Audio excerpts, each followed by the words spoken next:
সদস্য হিসেবে টাকা দিয়েছি এইটা ইম্পর্টেন্ট না, আমি না দিলে অন্য কেউ দিত, হয়তো আল্লাহ আমাকে সুযোগ দিয়েছে, আল্লাহ আমার কপালে লিখে রেখেছে। নাইলে আমার এই অঞ্চলে কি কৃতি সন্তানের অভাব ছিল? এই অঞ্চলে কি শিল্পপতির অভাব ছিল?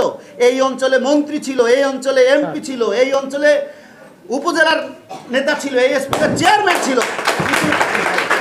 এটা হয়তো বিধাতা আমার কপালে রেখেছে, আমি দিতে পেরেছি। এখানে আমার কোনো সার্থকতা নাই। আমি মনে করি এটা আমাকে একটা সুযোগ দেওয়া হয়েছে।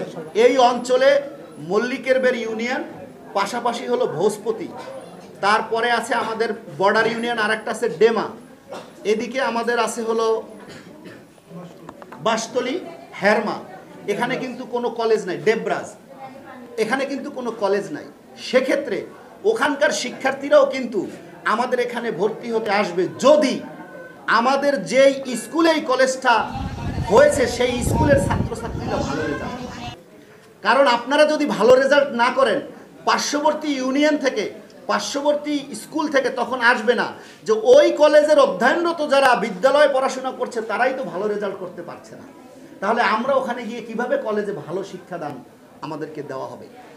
একই শিক্ষক আমাদেরকে পড়িয়েছে, আমাদের ভিতরে আমাদের অনেক সহপাঠী আছে এখন গ্রামে চা বিক্রি করে। আমাদের অনেক সহপাঠী যারা আমাদের সাথে পড়েছে তারা বিসিএস দিয়ে অনেকে ম্যাজিস্ট্রেট হয়েছে, অনেকে ভালো অবস্থায় আছে। তার মানে এখানে শিক্ষকদের বা শিক্ষা প্রতিষ্ঠানের কিন্তু কোনো দোষ নেই। আপনারা যদি একটু লক্ষ্য করেন তাহলে সেই সমস্ত ছাত্রছাত্রী আমরা ছিলাম, আমরা হয়তো মনোযোগ দিয়ে যারা পড়াশোনা করেনি আজকে ভালো জায়গায় যেতে পারিনি। তাই আপনাদেরকে যারা শিক্ষার্থী আছেন আমি সবাইকে অনুরোধ করব আপনারা মন দিয়ে পড়াশোনা করবেন। আর আমি গতকালকে অধ্যক্ষ মহোদয়কে বলেছি এই স্কুলের শুধুমাত্র উন্নয়নের জন্য না, এই স্কুলের শৃঙ্খলা, এই স্কুলের খেলাধুলার মান উন্নয়ন, এই স্কুলের শান্তি শৃঙ্খলা, এই স্কুলের যে কোনো বিষয় আপনাদের যদি কোনো রকম কোনো সহযোগিতা প্রয়োজন হয় আপনারা আমার সাথে যোগাযোগ করবেন, আমি আমার সাধ্যমতো আপনাদের জন্য চেষ্টা করব।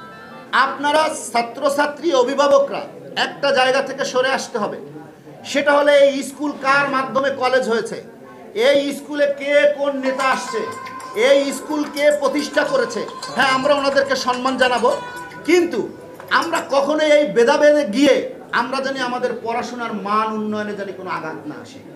আমি গতকালকে অধ্যক্ষ মহোদয়কে বলেছি আমি দাতা সদস্য হিসেবে টাকা দিয়েছি এইটা ইম্পর্টেন্ট না, আমি না দিলে অন্য কেউ দিত, হয়তো আল্লাহ আমাকে সুযোগ দিয়েছে, আল্লাহ আমার কপালে লিখে রেখেছে। নাইলে আমার এই অঞ্চলে কি কৃতি সন্তানের অভাব ছিল? এই অঞ্চলে কি শিল্পপতির অভাব ছিল? এই অঞ্চলে মন্ত্রী ছিল, এই অঞ্চলে এমপি ছিল, এই অঞ্চলে উপজেলার নেতা ছিল, এই এসপির চেয়ারম্যান ছিল। এটা হয়তো বিধাতা আমার কপালে রেখেছে, আমি দিতে পেরেছি। এখানে আমার কোনো সার্থকতা নাই। আমি মনে করি এটা আমাকে একটা সুযোগ দেওয়া হয়েছে। আমার যারা এখানকার আমার যারা মুরব্বিয়ান আছে তারা আমাকে সুযোগ দিয়েছেন, এবং আমি চাই ভবিষ্যতেও যদি এরকম কোনো সুযোগ আসে ছাত্রছাত্রী শিক্ষা প্রতিষ্ঠানের উন্নয়নের জন্য আমি সব সময় পাশে আছি।